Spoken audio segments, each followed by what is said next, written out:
Un zeste d'info, rencontre.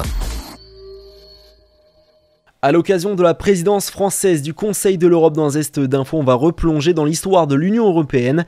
On s'intéresse à celles et ceux qui ont œuvré en faveur de la construction européenne.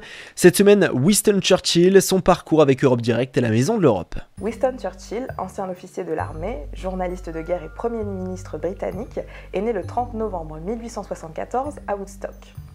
Correspondant de guerre durant le conflit des Boers, il acquiert le statut de héros national à la suite de son évasion réussie d'Afrique du Sud.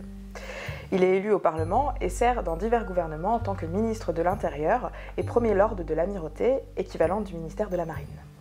En 1915, il est contraint de quitter le gouvernement et décide de retourner dans l'armée.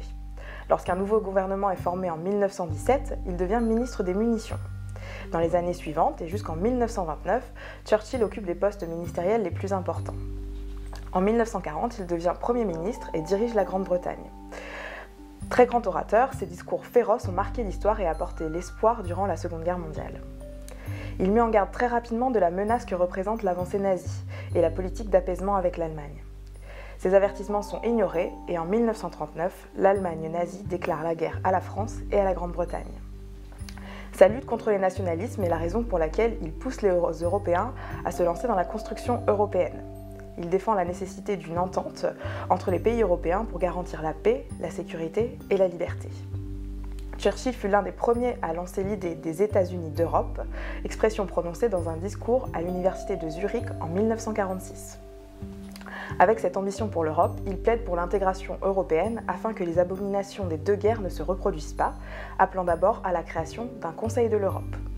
En 1948, 800 délégués de toute l'Europe se sont réunis à La Haye pour un grand congrès européen, avec Churchill comme président d'honneur. Le congrès a conduit à la création du Conseil de l'Europe le 5 mai 1949.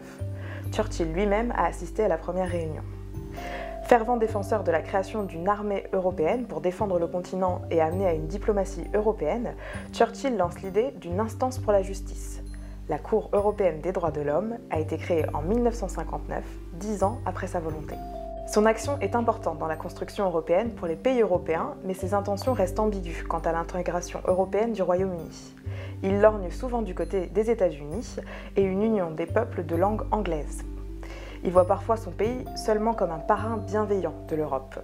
D'un autre côté, il estime que le Royaume-Uni doit répondre présent aux premières ébauches d'une communauté européenne. Ces positions ont notamment été utilisées par les deux camps lors du référendum sur le Brexit. Winston Churchill s'est également fait un nom dans la littérature et la peinture. Il a remporté le prix Nobel de la littérature en 1953. Il meurt en 1965 à l'âge de 90 ans.